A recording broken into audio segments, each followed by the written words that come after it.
All right, so we've got this tool here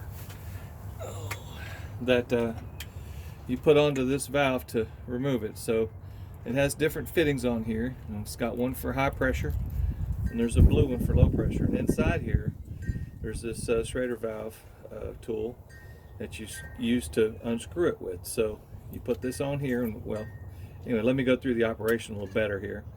Once you get the Schrader valve unscrewed, then it will pressurize this section, which will be under control with this. And so you pull this through like that. This thing here, this end here has a way you can tighten it and loosen it to make it so that it doesn't leak as much. So you push it, you pull this through like this, and when you get past a certain spot where this little valve can close, you close that valve, okay, and then you take this off like this, and you take that valve out. Now this has O-rings on the inside, and there's O-rings in here to keep you from letting Freon shoot out all over the place. So what the problem is that this Schrader valve in here is leaking just a tiny bit. Okay, and we're going to take that little guy out. Got to open this to get it back through. So just be careful not damage the thing by forcing it any at all, because we don't want to mess it up. So this has a rubber seal down in there, so you just tighten this up, hits that rubber seal, give it a nice little turn. You don't have to tighten the tar out of it, just tighten it enough to get it so that it doesn't come loose while you're operating all this business. So we currently do have a system under pressure, okay? And so I'm going to pop this little guy on there. All right, so we're on there now, and there's no pressure leaking or anything coming out. And I'm going to put this down there so that I can engage that Schrader valve. You can feel it hit it, okay? Now I'm going to unscrew this Schrader valve now. And as soon as it pops up, it's got pressure in it. So I'm going to push it. I have to hold it and finish unscrewing that little guy.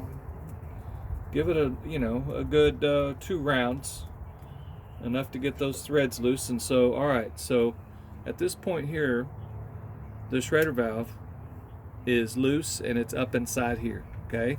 So we're going to turn this off like so. Turn it off. Unscrew this little guy here.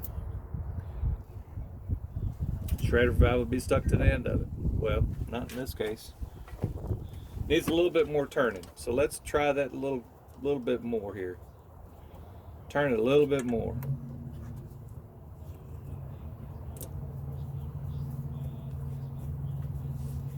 Sometimes you gotta mess with it a little bit. But they usually come right out. There it is.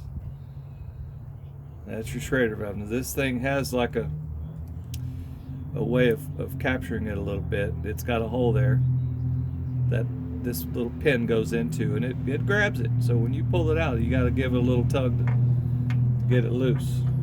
Now this is the old Schrader valve, and as you can see, well, you may not be able to see, but when I open and close this, I can look at the seal there and see that it's got debris in it, and it's not in really that good a shape. So I'm gonna go get a brand new one.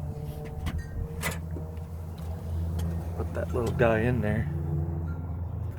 All right, so I've got a brand new one.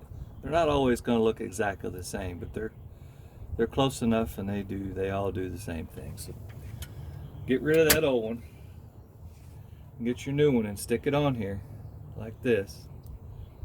And there you are. So all you want to do now is you're going to stick this in here, slide this down, and put it on. Don't put any pressure on this yet, because this ball valve here is blocking it. So make sure that that's able to float. You don't want to screw into anything and bend it or ding it or anything. So we're going to put this on there like that, and there's no pressure on this side right now, okay? All right, so I've got this thing tightened up just finger tight. Let's open this thing up.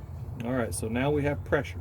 The system is pressurized this side, and it's pushing back. So we'll put it down slowly to where you feel it engage, and then you're going to want to put it in, tighten it up, and you'll feel it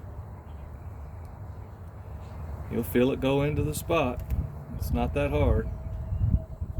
There we go. Don't tighten it too tight, and after you get this all said and done, you can pop this apart, okay, and check it, okay. We just had a little tiny bit of pressure there. The ball valve is open at this time, okay, so if you didn't do it right, you would know now that it would be leaking right here, and it's done fine. The new Schrader valve is installed, obviously it's in there. So let's take this thing off and have a glance, see what the situation is. All right, so it looks good. If you want to check it to make sure that you've got it set all the way, you can get this little guy, the tool, and stick it in there and give it a check. Make sure you tighten it up tight enough to do the job.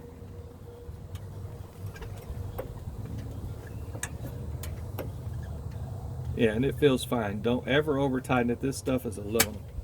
So anyway, I hope that helps someone. Y'all have a good day.